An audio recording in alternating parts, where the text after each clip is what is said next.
Episode 100, A Tale Never Told. Jinal was a very special student to me, but I guess she was special to all of us in the college. She was the first girl student from her village and her community to finish the 12th standard and come to this mega city and take admission in our college for higher education. I believe the advent of television and the internet, the mobile phone, and of course the social media did create a lot of awareness regarding education. But each one of us could very well imagine how tough it must have been for Jinal to come to the city every day and take education in this mega city. From the telltale argument, how much more do you want to study? 12th तक पढ़ाई कर तो ली, to how will you travel all alone in the city every morning? I believe it must have been very tough for Jinal. Luckily for Jinal, her younger brother Jeevan took admission in a diploma course of electrical engineering in the city. That enabled Jinal also to come to the city and take her studies forward. So every morning, the brother-sister duo would leave their home at 4:30 a.m. in the morning, travel by bus to the city, attend their classes, and return back in the late afternoon. Jinal's classes would get over by early afternoon, but she had to wait till late afternoon for her brother's classes to get over. That was the time when I first noticed her. She would be sitting under the huge banyan tree and quietly eating bhakri and pickles from her tiffin. I then saw Jinal very often in the library after her modest lunch would get over. She would not just be reading, but almost devouring the books. One day I advised Jinal to attend some computer classes in the afternoon because she was free during that time. I remember Jinal did not reply back, just smiled up at me. Later on, I felt very guilty because how would the poor girl have found any money to pay the fees for the computer classes? But I believe my question must have interested Jinal. In the afternoons, when the flow of the students coming in to issue and return books would decrease a little, Jinal would request the librarian to teach her some basic computer skills. Shravan and Dhairya, our librarian and assistant librarian, were equally enthusiastic, and they taught her Word and Excel. On many afternoons, I noticed the tutors and the willing disciple happily engrossed in the teaching-learning process. I believe it was Shravan who first came to me in the library one day and told me that Jinal had not been coming to college since the last 1 week. Must be sick. The weather is changing, so she must have got viral or something. And don't worry, Shravan, she will come back very soon. And I went back to my article, promptly dismissing Shravan's concern. Truth be told, I was a little surprised by his concern and interest about Jinal's absence for a week.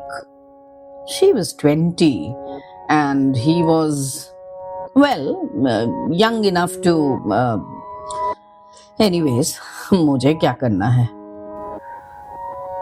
But after another week or so, both Shravan and Dhairya came up to me.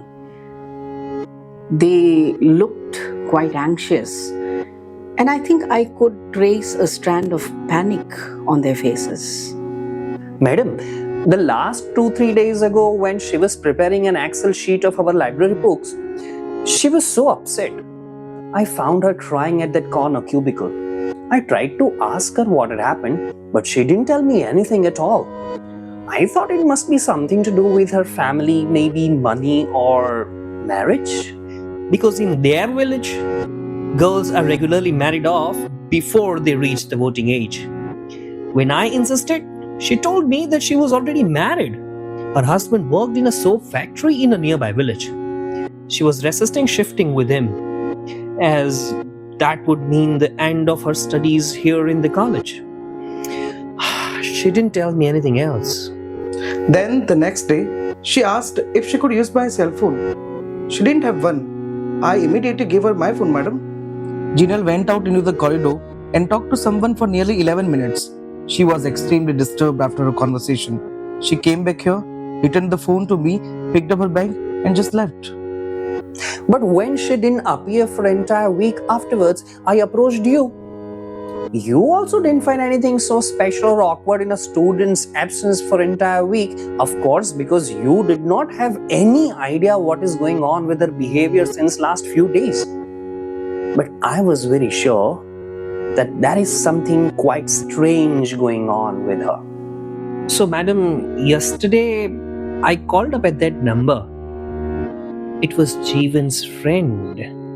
We were glad that Roshni and Ayushi, Jinal's friends, agreed to meet us at the tea stall. Madam, Jeevan was a very sincere student. He even made a wonderful non-metallic electric meter for his project. Our professors loved it.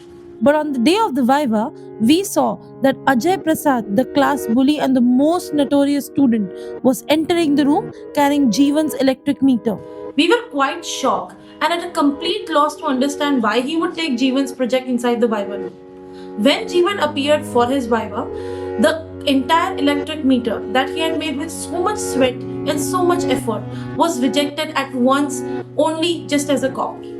The examiner scolded him because, according to them, he had stolen Ajay's idea. There were no takers of Jeevan's arguments or pleadings. We rushed over to our professor to whom Jeevan had first submitted the electric meter project. Sir scowled at me and then smiled at Jeevan and addressed us so casually. Why are you getting so upset, Jeevan? ये सब तो चलता रहता है. You have come out from the village to the city for the first time. So you don't know that you will have to pay a price to study here. Plus, tell me, has anyone from your community ever got a chance to study in the city? अरे, तुम्हारा upward movement हो रहा है, तो खुश रहो. We never ask you to sit in one corner of the class, do we? You write exams in the same classroom, attend your practicals in the same labs. Arey, you drink chai also in the same canteen. Don't you think, Jeevan, that much is enough for you and your community? And now you also want the inventions and the patents to your name. Isn't that being too ambitious? Chalo chalo bahut hua, ab bas karo. I will convince the external examiner and get you cleared with your Viva and get you promoted to the next semester. तो ठीक है. And then perhaps Jeevan committed the biggest mistake of his life. He lodged a complaint with the director. And all hell broke loose. Jinal's village hardly had 6,500 residents. But no one was ready to tell us about Jeevan, Jinal, or their family. The Sarpanch gave us a hollow laugh and informed us. These people don't have any permanent homes, madam. They go wherever they find any employment. Now, do you know there is this huge cricket stadium being constructed near the megacity? This is exactly where they found their job. Entire family got hired, so they left. Of course, they would get some wages for complete couple of years, no? So they would leave. This is normal. We wondered how an entire family that had stayed in the same village since so many years could agree to be uprooted and just move away. Unconvinced, puzzled, and very worried, we made our way back from the village. Just outside the village, at the bus stop, we noticed a middle-aged woman frantically waving to us.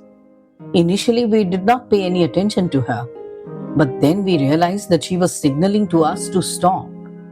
That woman was the teacher in the primary school of the village. She told us that the first threats that came across were not to Jeevan, but to poor Jinal. The Sarpanch called Jinal and asked her to quit her studies as some kind of a punishment for the horrible act, for the horrible crime that had been committed by her brother Jeevan. When she refused to do so, the brother sister discovered that the state transport bus, which would pick them up at 5 a.m. every day, would simply speed away without stopping here at this bus stop. They had to walk for nearly 4 kilometers every day to the nearest bus stop. That fellow Ajay Prasad was not only from the upper caste, but he belonged to the Uch Sena, the upper caste army as well.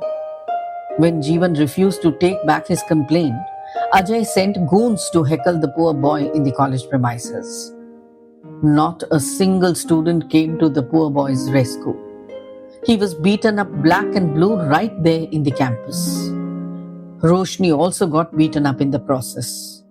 And in fact, more so, because she had the audacity of supporting a niche, a lower class person, and was foolish enough to go against the Uch Sena. The Uch Sena people came here to the village, madam. They created such a ruckus. And the Sarpanch had to gather all the people of Jinal and Jeevan's community. They were threatened and told that none of them will be given any employment under any government scheme that year, unless they convince the brother and sister to quit their studies and leave this village. What will your community get if these two kids study in the city's college? How will your community benefit by their education? Arey, if there is nothing to eat in your home, will you eat Jeevan's book and survive? Do you have a land of your own to survive? Will you survive in the forest? And we will not allow your other children to study here in the primary school as well. If you want to live here and fill your stomachs, then get this entire family out of the village. We have talked to Meghraj Bhai. He's the stadium contractor. He will arrange for the jobs for this family.